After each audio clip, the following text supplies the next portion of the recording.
Bonjour chers amis Facebook et YouTube aussi, car nous passons aussi sur YouTube. Merci d'être fidèles à notre émission Chronique on en parle. Aujourd'hui, nous sommes dans un bel endroit, l'Imperator, refait, toujours en travaux, mais magnifique Imperator. Et je suis accompagné aujourd'hui par mes fidèles compagnons, Jean-Luc Constant. Bonjour à toutes et bonjour à tous. L'homme de redescendre, qui redescend aussi de ses veines de temps en temps. Il remonte en autorité. Il remonte en autorité. De Philippe Roata, lui qui descend du 9-3, oui, hein, c'est ça, voilà, donc il nous le répète assez souvent. Lentement, mais sûrement. Sûrement.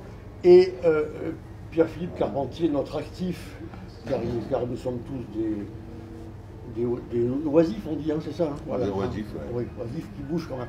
Voilà, notre actif qui est là, Pierre Carpentier. Bonjour à toutes et à tous. Aujourd'hui, notre invité, un homme politique, un homme public mi-moi, Franck Proust. Bonjour Franck Proust. Bonjour. Merci d'avoir accepté cette invitation, ça nous fait plaisir. En plus, c'est la dernière de la saison hivernale, donc après nous serons 2 mois tranquilles. Enfin, hivernal, voilà, oui, donc on finit le printemps et on se met 2 mois en repos. C'est un peu chaud pour l'hiver. Voilà, voilà, de la saison été-hiver, voilà. Merci, donc heureux de vous recevoir. Et je vais laisser la parole à mon ami Philippe Roata qui va un peu nous faire un petit parcours de votre vie publique. Hein. On ne va pas parler de la vie privée. Hein. Voilà. Ouais, donc longue carrière, parce que Franck Proust a 56 ans, donc il est jeune, et il est élu, il a été élu à 25 ans pour la première fois à la mairie de Nîmes, donc il a fait 2 mandats comme conseiller et comme adjoint avec quel maire Bousquet, Jean Bousquet. Bon, il y a eu une trêve entre 1995 et 2001 quand les affreux gauchistes ont envahi la mairie, dont j'ai fait partie. Il était toujours élu, je pense. Mais il était toujours élu dans l'opposition municipale. Et depuis 2001, il est adjoint au maire avec Jean-Paul Fournier. En ayant été, il est premier adjoint. Aujourd'hui, premier adjoint. Je glisse sur les détails, il y a eu beaucoup de choses. Il y a eu des cantonales, il y a eu des présidents du groupe UMP aussi à un moment. Donc la carrière est longue. Avec 2 dates qui sont, il y a 2 dates dans cette longue carrière qui doivent pas lui faire plaisir. C'est le 28 juillet 2017, puisqu'il y a eu une mise en examen à la suite d'appels d'offres suspects et c'est toujours en cours. Et il y a naturellement le résultat des élections européennes où il n'a pas été élu puisqu'il était en 11e position sur la liste. On l'a tous regretté, hein, on l'a fait savoir, parce qu'on aurait préféré que ce soit Franck Proust plutôt que Collard qui représente le Gard à Bruxelles. C'est tellement évident, mais ça va mieux en le disant. Donc ça, c'est assez dur, d'autant plus qu'il avait été élu en 2015 meilleur député européen. Je présume que quand on fait ça, c'est qu'il y a une raison, c'est que c'était le meilleur député européen, le meilleur eurodéputé.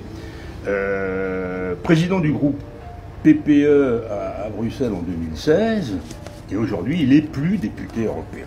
Voilà, donc rapidement dresser le résumé de vos fonctions, et voilà. Qui commence à... Est-ce que c'est complet? Il y a quelque chose à rajouter? Non, un bon souvenir en politique, c'est ma première victoire sur mon nom en tant que conseiller général, où j'avais gagné de 21 voix alors qu'il y avait une conjoncture, on sait très bien qu'il y a un effet de vague. Et ça reste un très beau souvenir parce que quand on gagne une élection sur une triangulaire un peu compliquée. Un des seuls d'ailleurs sur le Gard qui est gagné au cantonal. Tout à fait, j'avais été même un des seuls en France sur la vague à gagner en triangulaire et à reprendre un canton à la gauche. Et donc c'est une élection qui m'avait marqué parce que c'était la première sur mon nom. Et quand il y a une telle conjoncture, ça reste toujours un beau souvenir. Et Franck Proust, donc politiquement, comment vous situe? Alors c'est vrai qu'il y a un petit peu un historique aussi entre aujourd'hui des Républicains qui étaient UMP, mais auparavant un peu démocratie libérale. Comment vous situez? Plutôt tendance RPR ou tendance un petit peu plutôt centre-droit? Comment vous vous positionnez? Ma famille, mon grand-père qui a fait de la politique à Poitiers était gaulliste. UDR, UNR ou autre. Moi, quand je suis rentré dans la vie politique, Philippe Roitol l'a rappelé, en 89 avec Jean Bousquet, j'étais non inscrit. J'étais encarté nulle part. Et Jean Bousquet m'avait demandé à un moment donné, quand il a décidé lui-même de rentrer dans un parti politique, de le suivre au parti radical. Donc j'étais membre de l'UDF, j'ai même été à un moment donné un des patrons de l'UDF dans ce département. Et puis quand François Bayrou a pris l'UDF, je suis parti avec Alain Madelin, Démocratie libérale. Et à un moment donné, Démocratie libérale et le RPR ont fusionné. Pour faire front et barrage un peu aussi au Front National, hein, c'était Jacques Chirac à présidentielle, pour fonder l'UMP. J'ai rejoint l'UMP qui s'est transformé depuis aux Républicains. Je suis resté aux Républicains, je dirais que je suis plutôt un libéral, mais pas un libéralisme sauvage, libéralisme social. C'est-à-dire que je fais partie de ceux qui partent du principe qu'avant de redistribuer de l'argent, il faut d'abord savoir le gagner. Mais c'est pas le gagner pour le gagner, c'est-à-dire pour le redistribuer. On m'a toujours, et souvent, accusé d'homme d'être un libéral. Je viens du monde de l'entreprise, d'ailleurs j'ai toujours mon entreprise. Je fais partie peut-être d'une rare génération d'hommes politiques qui a toujours su conserver un pied dans le monde de l'entreprise pour garder le contact avec les réalités aussi. Qui n'a pas vécu que de la politique. Oui, et puis même, c'est important, hein, même si on passe peu de temps, et c'est vrai qu'avec mes fonctions, notamment quand j'étais au Parlement européen, j'étais allé une demi-journée, une journée par semaine dans mon cabinet, payer des charges sociales, avoir des relations avec des clients, des fournisseurs. Ça permet de garder le contact avec la réalité des gens, des choses, et puis de mieux percevoir les difficultés, parce que le risque quand on ne fait que de la politique, et surtout quand on est éloigné avec des mandats nationaux, voire mandats européens, c'est de vivre dans une bulle complètement déconnectée des réalités. Jean-Luc ? Oui, voilà, en 2007, vous aviez attaqué la campagne des législatives. Oui. Et puis vous avez arrêté au profit d'Yvan Lachaud, en pleine campagne, en plein début de campagne. C'était un choix d'investiture. Oui, oui, oui. Mais là, je n'ai pas arrêté de quitter le cœur, oui. On m'avait retiré l'investiture. Hein, là, pour les élections, entre les deux tours. Pour les élections européennes, vous étiez 11e sur la liste, sachant déjà que ça serait dur, que devant vous, vous aviez des gens comme Morano, Hortefeux, qui, pour moi personnellement, n'avaient rien à faire dans cette liste. Je me demande maintenant, est-ce que vous êtes toujours les Républicains ? Oui, oui, parce que au-delà de la déception personnelle, j'ai une colonne vertébrale, j'ai des convictions et j'appartiens à une famille politique. Et donc, moi, je fais partie de ceux qui pensent qu'on peut faire évoluer les choses, même s'il y a des erreurs, même s'il y a des problèmes de positionnement.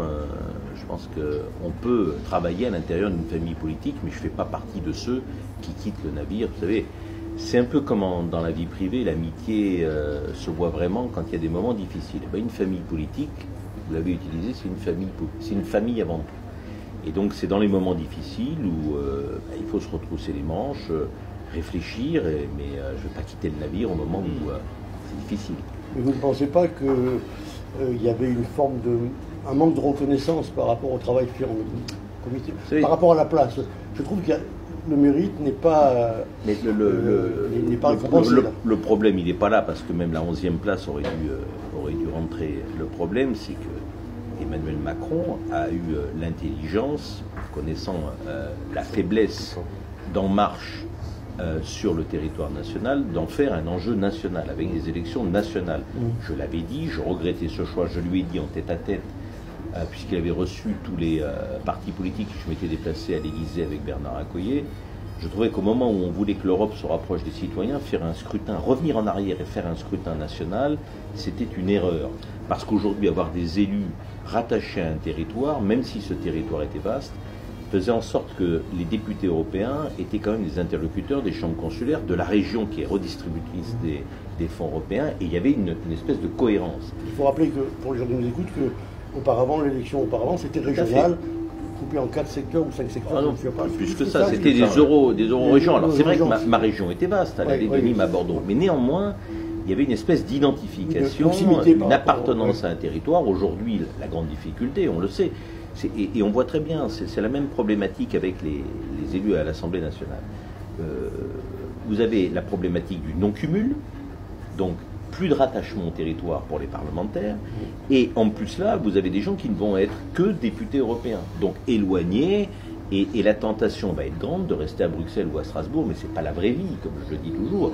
Et le fait d'avoir un rendu sur le territoire me paraissait important. C'est pour ça que j'ai défendu les aéroports régionaux, que j'ai fait en sorte que l'aéroport de Nîmes-Garons devienne une base européenne de la sécurité civile, que j'ai défendu des IGP comme l'IGP d'Uzès, l'IGP du Miel des Cévennes et autres. Il y avait, et j'ai défendu là aussi un beau combat avec la pêche en Méditerranée, mes pêcheurs là, du Gaulois. Il y avait un attachement au territoire. Et Macron, qui était faible avec En Marche sur les territoires, m'a dit « Je vous comprends, mais je n'ai pas de 13 têtes de liste à mettre en région, parce qu'il y avait 13 régions. » J'avais dit, il aurait été quand même intelligent, et c'est pas moi qui avais fait le découpage des nouvelles régions, de faire des listes régionales en fonction des nouvelles régions. C'était d'ailleurs Emmanuel Macron avec François Hollande qui avait redécoupé les régions. Et je pense que ça aurait été beaucoup plus judicieux. Bon. Et puis après, dans la campagne, on a très bien vu, à un moment donné dans les sondages, regardez bien, il y a eu un changement radical. 15 jours avant l'élection, on était aux alentours de 15. Il a écarté sa tête de liste, l'oiseau, de toutes les affiches. Il a repris, je me souviens de son discours à Bucarest en Roumanie, et en gros ça a été, même plus l'Europe, on n'a pas parlé d'Europe dans cette campagne. Ça a été, cette élection c'est moi ou le chaos. Et ça a fonctionné. Je veux dire, bon voilà. Est-ce qu'on peut, d'accord, certains reproches par rapport à la tactique, on va dire, politicienne de Macron, mais est-ce qu'on ne peut pas dire aussi qu'il y a eu quand même au niveau des Républicains une grosse déception dans la construction de cette liste, un peu comme disait tout à l'heure Dédé, où on se retrouve avec des gens qui, ça s'est dit, hein, qu'on a recasé un peu par rapport à un espèce de chômage politique qu'on a voulu replacer pour... et les sarkozystes. Voilà. Et ça, c'est très décevant. Nous, en coup de gueule, on avait dénoncé ton positionnement. Qu'est-ce que vous en pensez? Une liste nationale, c'est toujours un vrai casse-tête. Alors, je vous entends, mais moi, je dis qu'une liste nationale, il faut des gens qui... Et c'est comme ça. Quand vous avez des anciens ministres qui sont capables d'aller sur n'importe quel plateau télé à l'échelle nationale, si vous mettez que des nouveaux, c'est très compliqué aussi. Ouais, donc il y avait quand même sur cette liste, si vous enlevez d'ailleurs Brice Hortefeux et Nadine Morano, qui ont joué leur rôle. Moi je vois au Parlement européen, quoi qu'on en dise. Monsieur Bellamy, ça valait pas grand chose. François-Xavier Bellamy, jusqu'à ce qu'on tombe sur le score du deuxième tour, il remplissait les salles, toute la presse même le voyait comme le successeur, voire un présidentiable. Je veux dire, aujourd'hui, quand on a fait campagne, on était les seuls quasiment à remplir de partout. Regardez à Nîmes. Moi, si je prends l'exemple qu'on connaît le mieux, Nîmes, le soir même où Bellamy est là, on fait 1200, 1300 personnes aux Costières, quand Madame Belloubet, ministre de la Justice, réunit pour les européennes à peine 40 personnes au bar chez Hubert Rattel. Oui. Donc, mais c'est pour vous montrer. Le problème, il n'est pas là. À Nîmes, il y a eu l'impact Franck Proust quand même, où beaucoup essayaient aussi d'être présents pour vous soutenir. La grande question, c'est de savoir pourquoi on remplit les salles. Pourquoi je pense qu'on avait le programme qui correspondait à ce que souhaitait une grande partie des majorités des Français, et pourquoi les suffrages ne sont pas portés sur notre liste. La grande question, elle est là. Je n'ai pas forcément la réponse aujourd'hui. Est-ce que les Français ont besoin de programmes aujourd'hui ou beaucoup de changements et je pense que Macron innove un petit peu en balayant les choses. Et je pense que le score aussi des Républicains fait que c'était peut-être des questions que les gens ont envie de changer et on leur resserre à chaque fois la même soupe.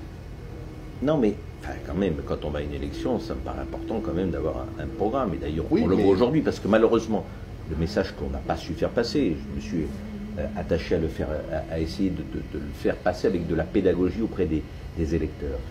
L'important, c'était bien sûr le 26 mai, mais j'ai toujours dit, ce qui est le plus important, c'est ce qui se fait à partir du 28. Oui, et les faits aujourd'hui me donnent raison. Au-delà de la défaite de Franck Proust, du score des Républicains, moi ce qui m'intéresse, c'est mon pays, c'est la France. Et on était en perte de vitesse sur ce que j'appelle l'influence française. Aujourd'hui, qu'est-ce que je vois? Je vois un PPE avec des Républicains et 8 députés. On est derrière la Roumanie. Donc, mes collègues avec qui j'ai tenté de négocier des postes là avant de partir, parce que j'avais quand même encore du réseau, ne peuvent quasiment rien négocier à 8. Donc, pas de commission, pas de responsabilité. J'ai vu Éric Andrieux hier, Parti Socialiste, ils sont 5. Donc déjà dans les 2 plus gros groupes au Parlement qui pèsent, PPE et PS, la France ne pèse plus. L'atterrissage de Nathalie Loiseau, les 15 premiers jours une catastrophe. Elle voulait être présidente de son groupe, elle n'y a pas réussi. Elle a insulté la moitié du Parlement. Elle est même plus présidente de sa délégation. Et la désignation, on l'a vu, des 4, qu'on ne nous fasse pas croire n'importe quoi. C'est les Allemands, les Allemands, les Allemands. Je veux dire, de partout. Et Madame Lagarde qui vient à la BCE, c'est pas un choix français.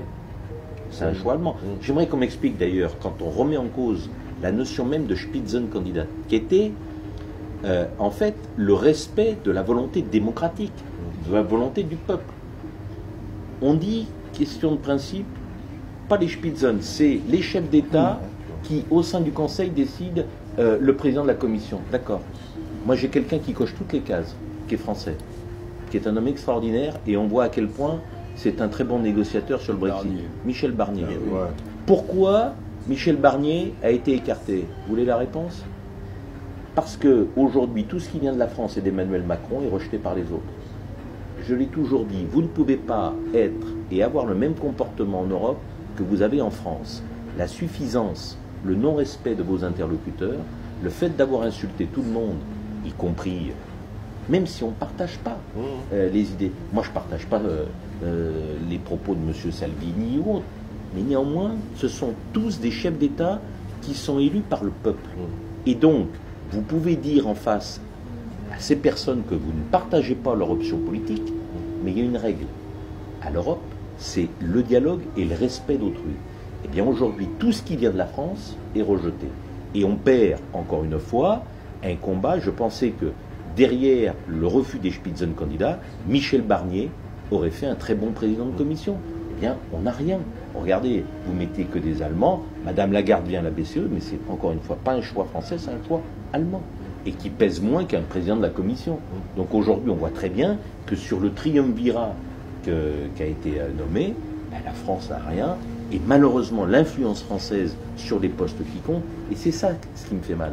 Moi, j'ai mal pour mon pays parce que, quoi qu'on en dise, et c'est un des problèmes, les gens se font plaisir aux élections européennes, parce que vous savez, c'est Bruxelles, c'est loin, on a l'impression qu'il n'y a pas de conséquences. Qu'on le veuille ou pas, beaucoup de choses sont décidées à l'Europe, qui viennent ensuite dans les parlements nationaux. Et malheureusement, le poids de la France diminue, et petit à petit, ce qui me gêne aussi, c'est la dégradation du couple franco-allemand. Ça fait 30 ans que je suis engagé dans la vie politique, et jamais j'ai vu les relations franco-allemandes à ce point-là. Je veux dire, il suffit de lire les propos des uns et des autres, c'est dramatique. Or, on sait que l'Europe ne peut réussir que si vous avez un couple franco-allemand qui est solide et uni. Là, par exemple, je ne partage pas tout ce que vous avez dit. Moi, je considère que ce qui s'est passé hier et ce qui s'est passé depuis 8 jours, c'est-à-dire les négociations pour essayer, ça s'est terminé il y a 48 heures sur un fiasco général. 24 heures, même pas 19 heures hier. Et ce qui a été réglé hier, c'est quand même, de mon point de vue, l'émergence de la France et de l'Allemagne. C'est eux qui ont réglé le problème. Et si on a pu désigner, même si ça ne satisfait pas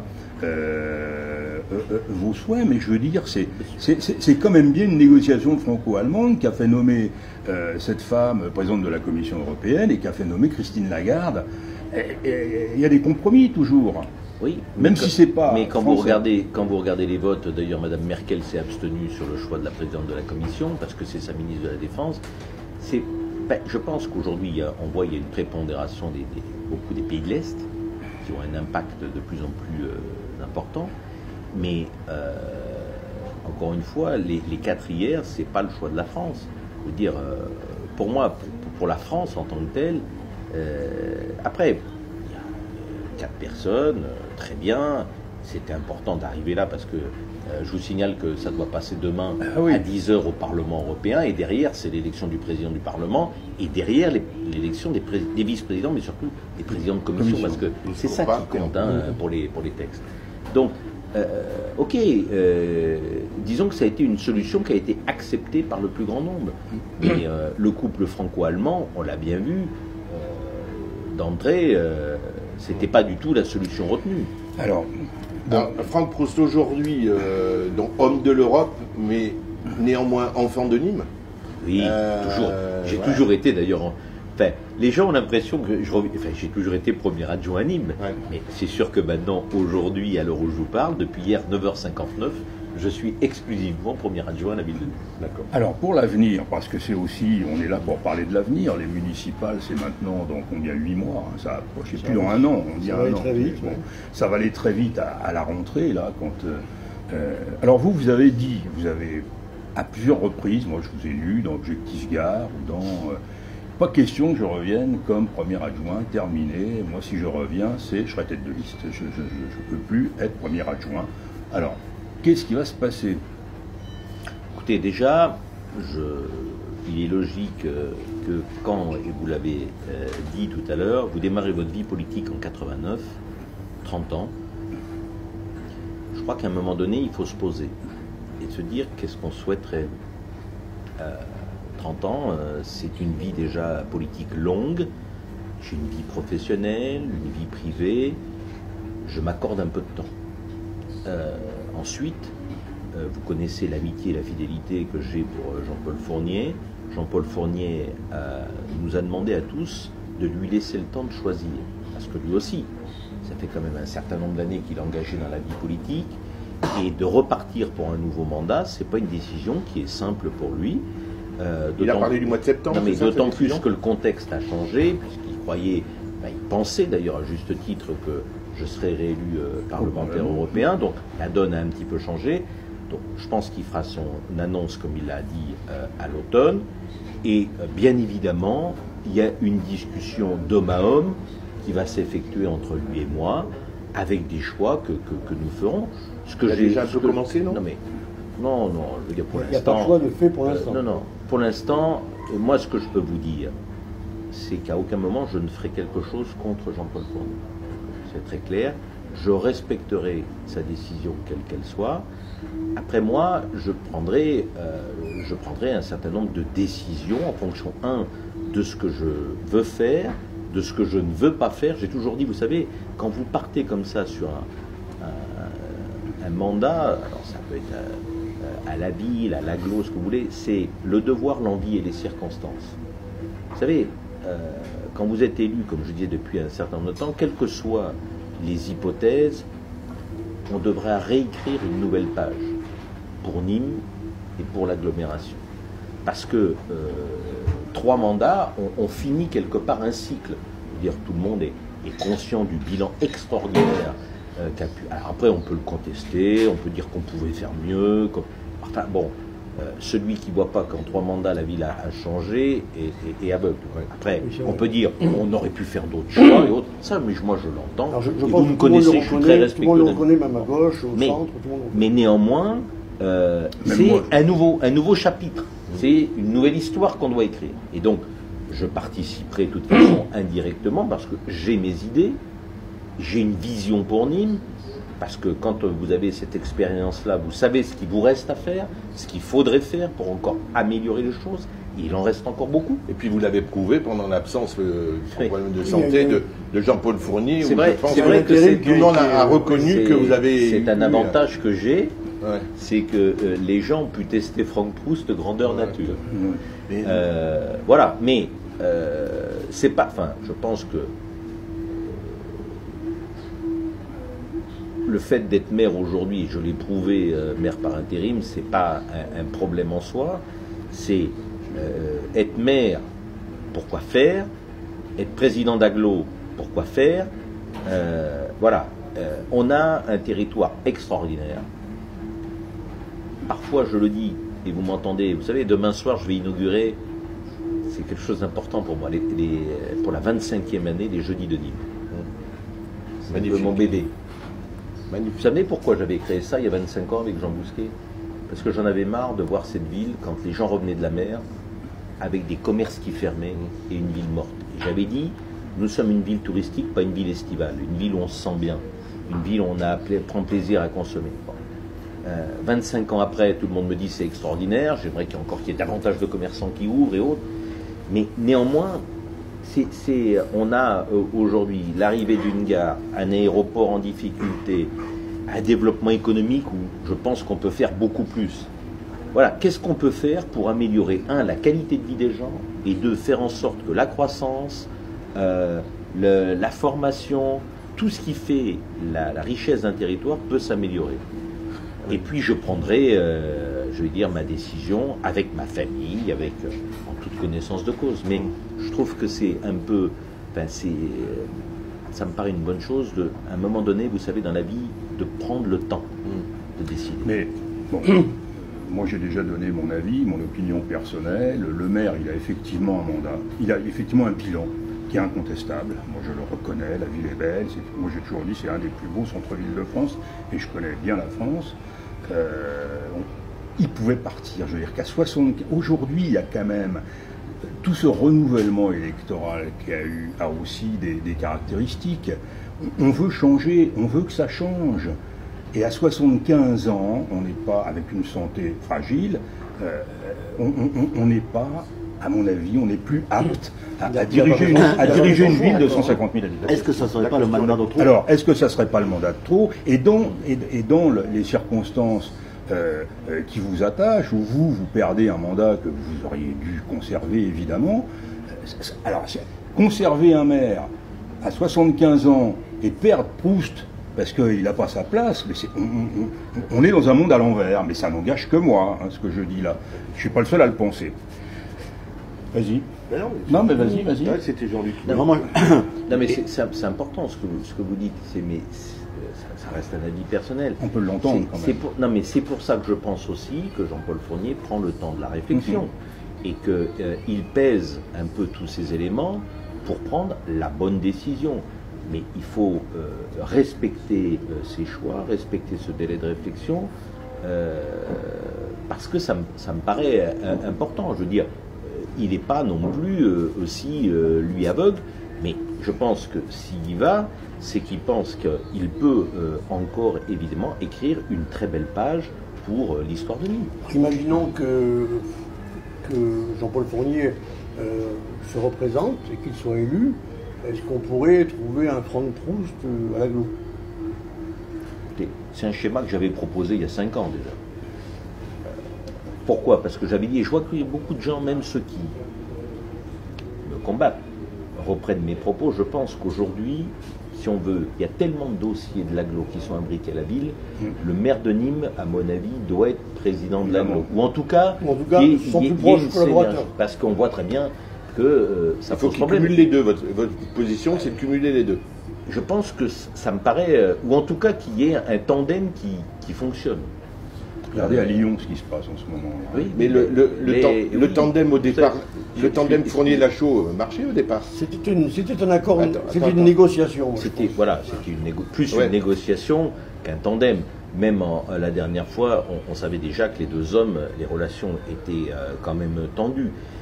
Et qu'à un moment donné, dans une négociation, pour faire l'union, il y a eu un partage des responsabilités. Et je m'étais élevé contre. Vous prenez les coupures de presse, j'avais dit, j'ai des doutes, ça ne pourra pas fonctionner. Et d'ailleurs, Jean-Paul Fournier reconnaît que c'est une erreur à l'époque. Bon. Mais néanmoins, vous parliez de Lyon à juste titre. Je prends l'exemple de Fraîche à Montpellier, qui a mis l'androuille, et on a vu comment la fin s'est passée. Je pense que ça ne peut pas fonctionner. Donc, on verra. Vous savez, mais encore une fois, au-delà de ce partage, c'est est-ce que j'en ai envie, est-ce que j'en ai la volonté, et puis c'est pourquoi faire. Moi, vous savez, je suis un homme de bilan. À chaque fois, j'aime m'arrêter dans un mandat et de regarder un peu dans le rétro, même si on n'est jamais élu sur un bilan. C'est comme ça. Je me sens bien quand je dis, tiens, voilà ce que j'ai fait sur ce mandat et ce bilan. Donc on verra bien après. Jean-Luc ? Voilà, moi je pense, et beaucoup de citoyens nîmois pensent, que si Jean-Paul Fournier fait un 4e mandat, c'est surtout par animosité contre Yvan Lachaud. Et ça, je pense que c'est pas bon. On ne pourra pas le retirer aussi. Les citoyens pensent ça. Est-ce que vous pensez, parce que attendez, un mandat, c'est quand vous êtes maire, et je l'ai vu quand j'ai été maire par intérim, c'est une implication au quotidien. Surtout sur une ville comme Nîmes, qui n'est pas une ville facile. Une ville où il y a quand même un certain nombre de problèmes. Est-ce que vous pensez que la décision de devenir maire ne peut être exclusivement que pour battre quelqu'un. Je veux dire, Jean-Paul Fournier a jamais fait... Enfin, voilà, moi je vous dis... C'est un peu ce qui se ressent dans Nîmes, voilà, ce que veut dire. C'est ce qui se dit dans Nîmes. Moi, je peux vous dire que c'est pas ce qui va guider sa décision. C'est est-ce que oui ou non, il a envie, il se sent de réécrire une page pour Nîmes. Il y va pas pour battre quelqu'un, il y va pour faire quelque chose ça, pour Nîmes et pour les gens Nîmois. pensent que ça, c'est lui. barrage. Non mais moi, ce que... Non, mais, et ça peut être dangereux. Est-ce que les gens... Non, mais à la limite, quand vous vous présentez, c'est pour faire en sorte que le programme ou les idées que vous développez, vous puissiez les appliquer.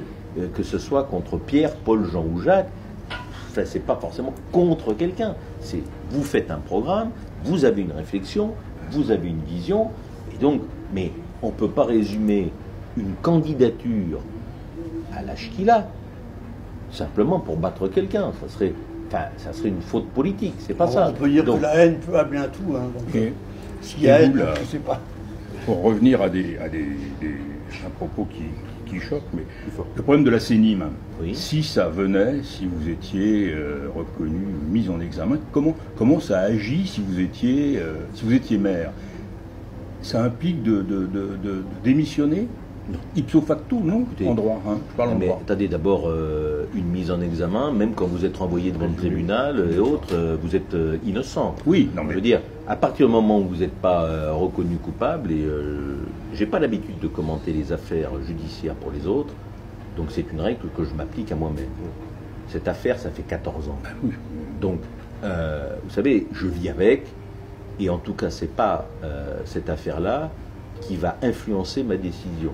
Je suis d'une sérénité sur ce dossier-là sans nom. Je souhaite d'ailleurs, j'aimerais bien d'ailleurs, que ça sorte. Mais qu'à la limite, mais qu'on aille au tribunal ou qu'on arrête, mais il faut arrêter, parce que j'ai l'impression que ça ressort en plus à chaque élection.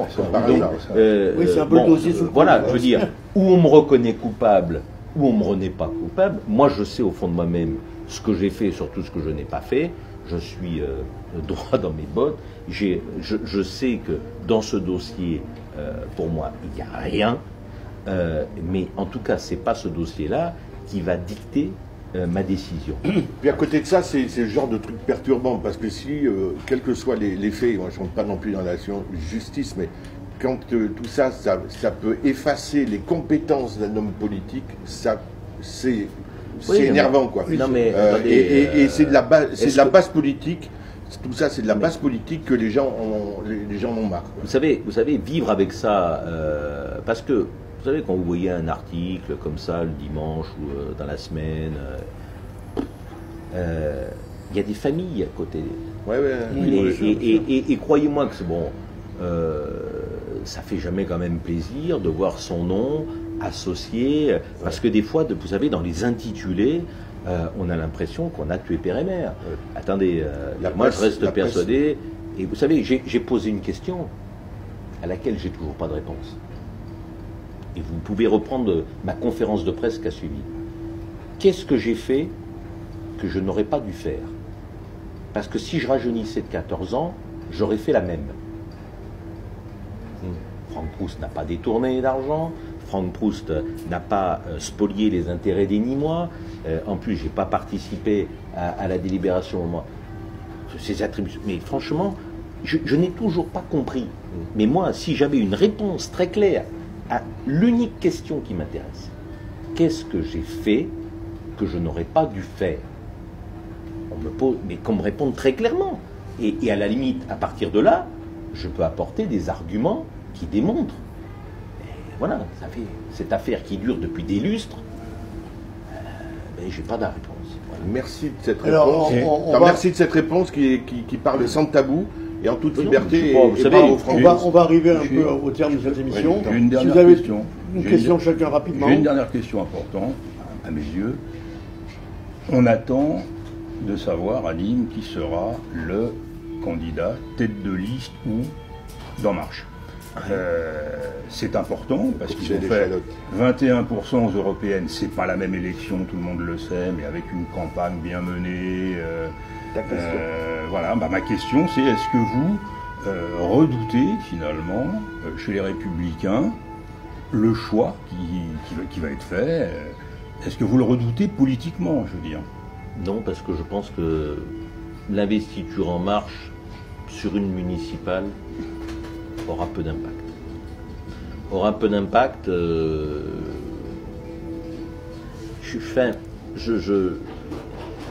Les européennes, c'était vraiment un scrutin à part. Vous savez, j'ai toujours le souvenir, d'ailleurs, j'ai l'image dans mon bureau des européennes 99 où on avait fait un score minable aussi autour de 11-12. Et il y avait Franck Proust, Jean-Paul Fournier, unis pour 2001.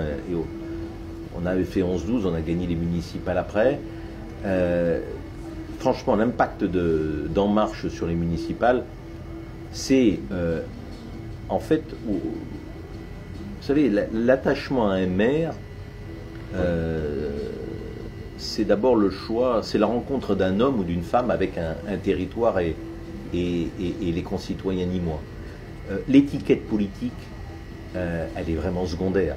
Et on voit très bien qu'aujourd'hui, elle pèse de moins en moins. Vous avez des fortes personnalités. Jean-Paul Fournier, comme Franck Proust, est capable d'avoir un électorat de droite, un peu de gauche. Je veux dire, on dépasse les clivages politiques.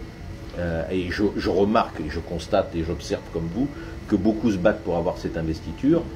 Mais est-ce que c'est une véritable plus-value? J'en suis pas persuadé. D'autres questions, puis des réponses, Franck Proust, des réponses rapides. Oh oui, non, ça serait une réponse rapide. Vous avez été rapporteur sur les précurseurs de commerce de drogue. Vous étiez député européen. Avec l'Argussie, ou j'ai vu ça. Je n'ai pas souvenir. Non. J'ai été dernièrement sur le filtrage des investissements étrangers. J'ai été sur la défense des aéroports régionaux, mais pas les précurseurs de drogue. Donc il n'a pas fumé avec les Russes. Alors c'est vrai que j'avais vu ça aussi sur... Voilà, j'ai vu ça. Est-ce que vous êtes pour la légalisation du cannabis? C'est un vaste sujet. Je ne suis pas un expert. Je ne suis pas forcément un adepte de la légalisation. Il y a peut-être une réflexion à avoir sur le cannabis thérapeutique. Pour avoir une certaine efficacité dans le domaine médical. Mais la grande question dans ce domaine-là, c'est la légalisation, c'est est-ce que le remède n'est pas pire que le mal? Légalisation, pourquoi faire? Dans quel but? Quel objectif? Qu'il y ait une certaine souplesse, justement, pour une application médicale, oui. La légalisation, non. Vous savez, dans ce monde où on manque quelque part de repères ou autre, je veux bien qu'on légalise tout, qu'on ait, à un moment donné, je crois qu'il faut un cadre, des repères. Quand ce ne sera pas cannabis, c'est pas autre chose. Voilà. Non, merci. Moi, simplement, on arrive au terme de cette émission. Franck Proust, merci d'être venu. C'est moi qui vous remercie pour ce moment agréable. C'est vrai que ça passe assez vite. Hein. Oui. Mais je pense qu'on a bien parcouru quelques sujets différents. Un bon été, on se revoit en septembre-octobre en fonction des décisions. Merci, souhaitez-moi de bonnes vacances. Bah oui, un bon été. C'est ce que j'allais vous dire. Un bon été. Pour que je prenne les bonnes décisions. Vous allez les mériter. Et peut-être qu'en septembre, on en saura un peu plus sur votre avenir. Voilà. Merci à vous. Merci de nous avoir suivis. Et nous vous disons en septembre, puisque nous allons arrêter notre émission là, parce que nous partons aussi en vacances. Et donc on se retrouve début septembre pour notre prochaine émission. Au revoir. Bon été à tous. Merci à Benjamin et bonne vacances. Et merci à Benjamin.